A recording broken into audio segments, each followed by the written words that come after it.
and our soul loatheth this light bread. And the Lord sent fiery serpents. God help us. Fiery serpents among the people. That reminds me, I was under the house with, it was Brother Rick and Miss Vicky's house the other day. I didn't tell them this. This is new information to them. And Cole and Mally were up under the house with me, trying to hold a flashlight for me while they were doing some work on the dryer vent.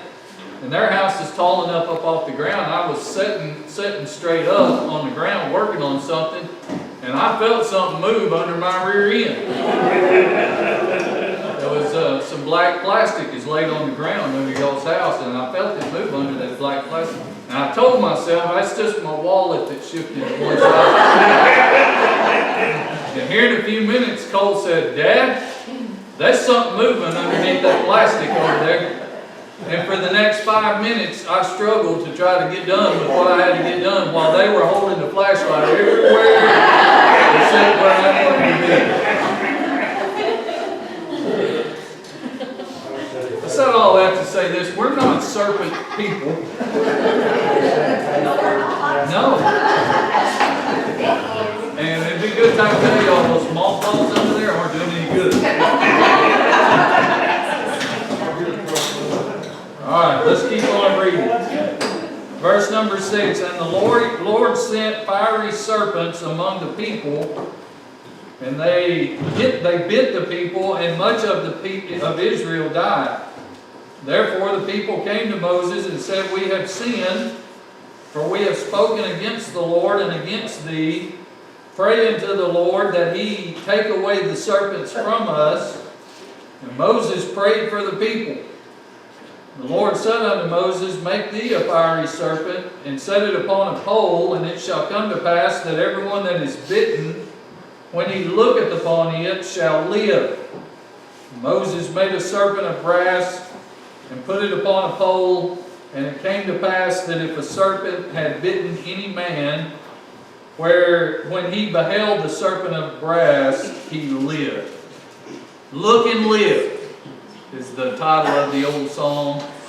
Has to do with this passage right here. When they would look upon that serpent on a pole that Moses made, which is just kind of weird to us, but anyway, when they looked on it, they would live.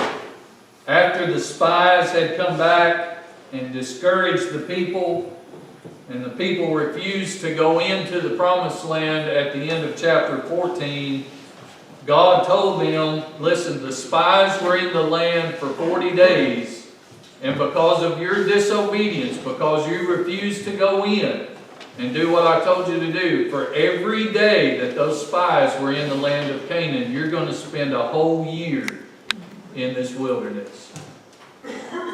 And so, except for Joshua and Caleb, because they trusted God, all of the rest of these people, God said, will die.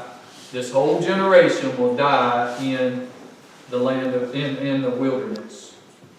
The rest of the book of Numbers records the 40 years that they spent wandering. They call it the years of wandering. They wandered around in the wilderness. That's what the rest of the book of Numbers is. In chapter 14, they're griping about the report they received. The spies report. In chapters 16, 17, 18, and 19, they're griping about the fact that Aaron is in charge and they're not. In chapter 20, they're griping about the fact that there's not enough water to drink. By the time we get to chapter 21, where we are right here, they're still griping, and God said, that is enough. I don't know if God has a last nerve, but I'm pretty sure I've got on it before. And they did. They were on God's last nerve. He sends some of the fiery snakes. He plagues the people. Tells Moses, of course, to build that image of the serpent. If they'll look on it, then they'll live. That's the Old Testament picture of salvation through faith in Jesus Christ. Look and live. That's not a not a real usual type. Usually when somebody's building some kind of a graven image in the Old Testament, it's idolatry. And so, you know, if I just read that and didn't know, I might think, well, that's not a very good picture or type of Jesus Christ. But it actually tells us, Paul does in 1 Corinthians chapter 10, that that's what this is. It's a type. It's a picture of faith in God and faith in the Lord Jesus Christ. There's a lesson in all of this for us. In the 40 years of wandering, we waste a lot of time and energy complaining that should be spent on serving God and searching for an opportunity to honor and glorify Him. Simple lesson, but it's hard to learn. Israel spent a lot of time saying, what could possibly be worse than what we're going through right this second, whatever it was.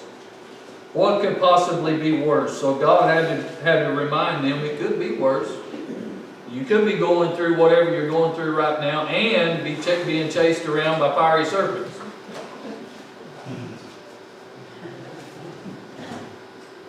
So God has to remind us from time to time, it could be worse. Whatever you're going through, it could be worse. You could be in hell. Or you could be having to try to navigate this life without any hope or help from God or any fellowship with the Lord. It could be worse. Go back to chapter 14. And we'll make the first point here. Chapter 14. Beginning reading in verse number 27. Numbers chapter 14, verse 27. And how long shall I bear with this evil congregation, which murmur against me? I have heard the murmurings of the children of Israel, which they murmur against me. Say unto them, as truly as I live, saith the Lord, as ye have spoken in my ears, so will I do to you.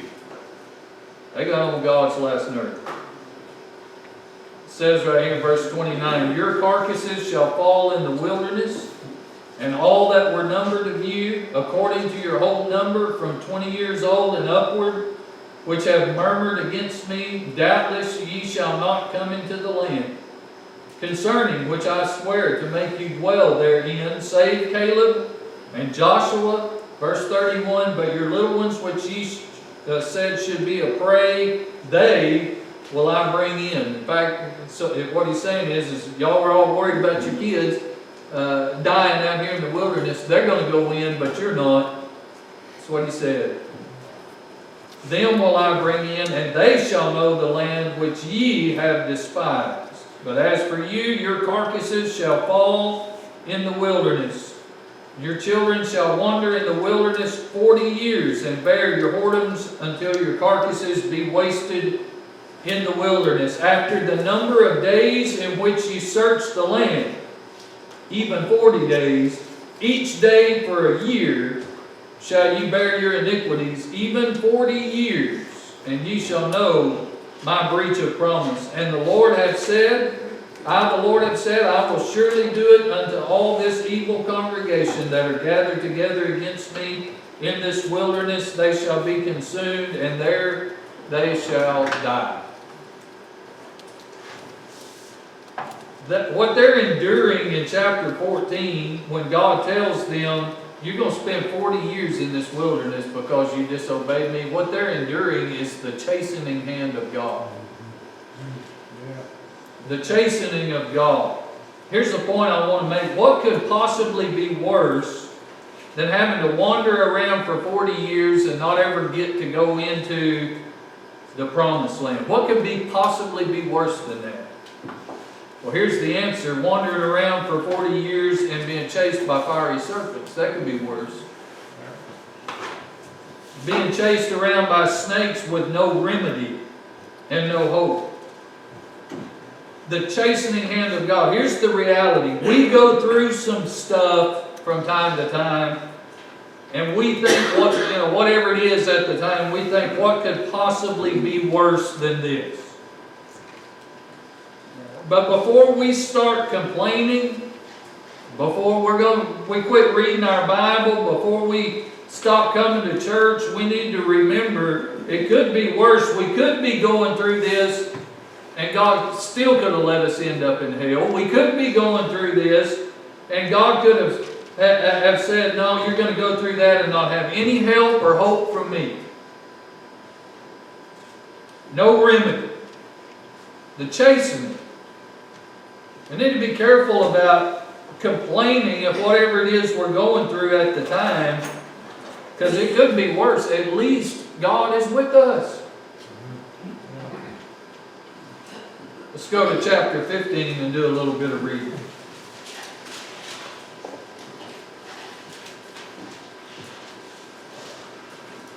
Chapter 15, beginning in verse number 37. The Lord spake unto Moses, saying, Speak unto the children of Israel, and bid them that they make them fringes in the border of their garments. We could stop right there, especially the men in here, and say, what could possibly be worse than having to wear fringe? There was a guy at the suit store that tried that on me one time, because he said he couldn't fit my suit over my bib overall. So he brought me some breeches. He said, here, try these on. They had sequins sewn on the pocket. I said, listen, friend, I said, I don't wear pants with sequins on the pocket. He said, well, nobody's going to see it but me and you. And I said, yeah, you're the one I'm worried about.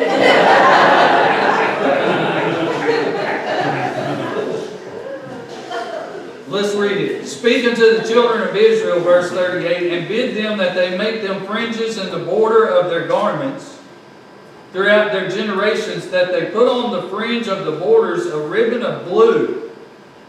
And it shall be unto you for a fringe, that ye may look upon it and remember all the commandments of the Lord, and do them, and that ye seek not after your own heart and your own eyes, after which ye used to go a-whoring, that ye may remember and do all of my commandments, and be holy unto your God. I am the Lord your God, which brought you out of the land of Egypt to be your God. I am the Lord your God. This blue ribbon that they were supposed to sew on, that this was part of their wander. This is what they would do as they wandered around for 40 years. And this ribbon of blue would be a reminder that they were God's, that they belonged to God, I should say. That they were not like the rest of the world, that God had separated them out. He said, this will be for a remembrance unto you, that you are holy unto your God. Separated, set apart. But this also meant that they were not going to be allowed to do what the rest of the world does. They're not going to be allowed to act like the rest of the world acts. They are separated unto God. Here's the point. What could possibly be worse than living here in this world and not being able to indulge in all of the sins that the rest of the world gets to indulge in? What could possibly be worse than not being allowed to act like the rest of the world and do what the rest of the world does? What could be worse? Well, here's the answer to that. Living here in this life, with the fiery hand of God constantly pursuing us would be worse. Living here without God helping us through this life would be worse. You know, the world doesn't know anything about it, but for the child of God, it is God that comforts us. It is God that brings the peace that we need. It is God that touches our minds and keeps us from going crazy. It is God who gives us the assurance of our salvation. He could just let you live in doubts about your salvation from now on. Wouldn't that be terrible? What could be worse than having to go to church all the time? What could be worse than having to try to witness to people and share the gospel with them when we could be living without the touch of God at all? We could be trying to live and make it through this life with no hope of the delivery from the fires of the trials and troubles of this life. They were separated. What could be worse? Well, it could be worse being a Christian and not having God in your life. Let's go over to chapter 16, read a few verses. Verse 1, Now Korah, the sons of Izhar, the son of Kohath, the son of Levi, and Dathan and Abiram, the sons of Eliab, and On, the sons of Peleth, the sons of Reuben, took men, and they rose up before Moses with certain of the children of Israel, 250 princes of the assembly, famous in the congregation, men of renown. By the way, that doesn't impress God one bit. And they gathered themselves together against Moses and against Aaron, and said unto them, Ye take too much upon you, seeing all the congregation are holy, every one of them, and the Lord is among them. Wherefore then lift ye up yourselves above the congregation of the Lord. During these years of wandering in the wilderness, a group rose up in Israel. Let me put it like this. They did not like God's system of corporate worship. God had set up the way He wanted the tabernacle to be. And who was going to be in charge of the tabernacle. God had set up the priesthood the way that He wanted it to be. And these guys, these people rise up and they say, well, we're people of God too. God's hand is on all of us. Why can't we do it the way we want to do it? Why does Aaron have to be in charge of the house of God? What could possibly be worse than having to submit to Aaron's authority in the house of God? We get a picture in all of this of the functioning of the local church in the New Testament. Now, I know this is not the tabernacle, and I'm not the high priest. I get all of that. I understand all of that. But God has set up a system for New Testament believers for corporate worship as well. It involves a weekly gathering. We still have the services 3 times a week.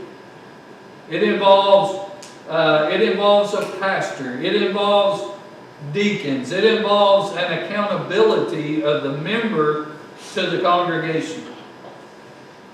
What could possibly be worse? Well, it's also a house of prayer. It's also a house of preaching where the believer gets the help that you need to keep you encouraged and equipped to keep marching on. What could be worse than having to account for my actions to the church? What could be worse than having to give account for my involvement in the service of God through His church? What could be worse than having a pastor to rule over my life? You could be living in this world with no encouragement, no instruction, and no help. And no prayers. Listen, folks, life is tough. You've got a church family. Don't run from it. Look and live. Let's go on and read some more, chapter 20.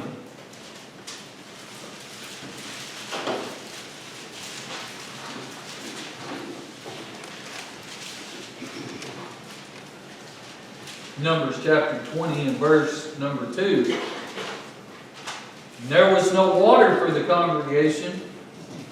They gathered themselves together against Moses and against Aaron. How come every time they need something or want something, it's always against Aaron and Moses and God?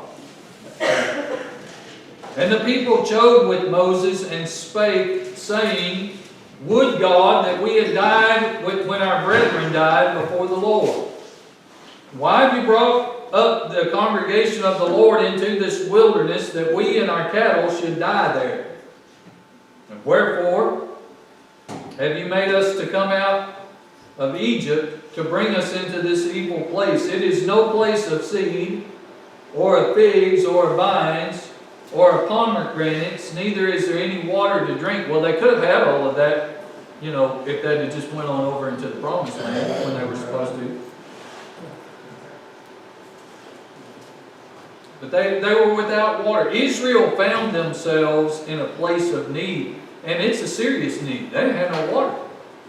And their cows needed water, and they needed water to survive. What could be worse than needing something and having to completely trust God to provide for that need? Well, you could be thirsty and snake bit. We don't like that little stretch of time that's called waiting on the Lord. We don't like that part. It leaves a window of time from the time, when we need something to the time God provides it for us. That waiting period, it leaves a window open for us to gripe and complain and to doubt that God's ever going to help us, and to doubt that He's going to answer our prayers. Can I tell you, there is a purpose for the waiting period, though? The waiting period makes it more climactic, if that's the right word. It makes it better when God finally moves and delivers us and provides for our needs. When He provides for us, if the timing is perfect, everybody around us will see the hand of God in what He did for us. If the timing's right. I thought about Rahab, when they finally do, over in the book of Joshua, get over into the promised land, she tells those spies, she said, listen, she said, everybody in this town has heard about what God has done for Israel. We've heard it. We've seen it. And we know what God did for Israel. Here's the point. Our job is just to hold the people around us, just to hold their attention until the Lord comes through for us. We're just to hold their attention. Sometimes we've griped and complained so much while we're waiting on God that the people around us have gotten sick of it and lost interest. And then when God finally provides for our needs, they're not watching anymore. What could be worse than having to trust, having to wait, having to worship in the meanwhile? What could be worse than that? Well, it could be worse. We could have not have any help on the way at all. God promises He'll provide for our need. He shall supply your needs according to His riches and glory. That's a promise. I take that as a promise. He's never failed us yet, has He? He's provided. He's brought us all the way so far. What could be worse than just having to trust God? Well, you could have to not have a promise of any help at all. Chapter 20 and verse 1 records something that happened in the 40 years of wandering. Then came the children of Israel, even the whole congregation, into the desert of Zin in the first month, and the people abode in Kadesh. Listen to this. And Miriam died there and was buried there. Turn over to chapter 20 and verses 27 through 29. Moses did as the Lord commanded, and they went up into Mount Hor in the sight of all the congregation. And Moses stripped Aaron of his garments and put them on Eleazar his son. And Aaron died there in the top of the mount. And Moses and Eleazar came down from the mount. When all the congregation saw that Aaron was dead, they mourned for Aaron 30 days, even all the house of Israel. This is Moses' own immediate family, his sister and his brother. And one by one, they're going out into eternity. This happens during that 40-year stretch. By the end of the 40-year stretch, Moses went to meet them on the other side. Remember that? Moses doesn't go into the promised land either. What could possibly be worse than the cemetery? Well, we could be in the cemetery standing there with no hope of salvation and no hope of the resurrection. We wore out a path to the Round Grove Cemetery. Andy Harrell's vehicles, and Chris Evans' backhoes got the road wore and well beat down. We've been out there a lot of times. Let me tell you something, I hate that. I hate that part of pastoring. It's sad when somebody passes on. But you know what's sadder to me is to stand there around the grave and to know that there's some of those in that little crowd that's gathered around that have a heavier burden of grief than we do. And the reason is because somebody, some family member, some reprobate college professor somewhere told them and taught them that there is no life after this. What you see in that casket, that's the end of it. And for whatever reason, they have believed that the cemetery is the end of it. I'm telling you, I thank God we have a better hope than that. Paul said, I not have you to be ignorant, brethren, concerning them which are asleep, for we sorrow not as others which have no hope. We have a message of comfort to share. We have the message that there is life on the other side, just as sure as we're sitting here today. And we can hold forth in times like this the blood-stained banner of Jesus Christ and tell lost people, look and live. We get in the flesh. We complain about our circumstances. Don't tell me you don't. I know you do. It's part of being a Baptist. Can I get that? We have to remember, if it weren't for the grace and mercy of God, we could be in hell right now. Or we could be in this life with no hope or comfort or peace. Let's stop complaining, folks. I'm preaching to myself here. Let's stop complaining and get the attention of everybody around us by being positive and being thankful for what God has already done. And if He never does anything else for me, He's done enough for me to be thankful. And let's get everybody's attention with our thankfulness, because when the Lord shows up, it'll make a whole lot of difference. Amen? And He will show up. And He will provide for our every need. Let's stand.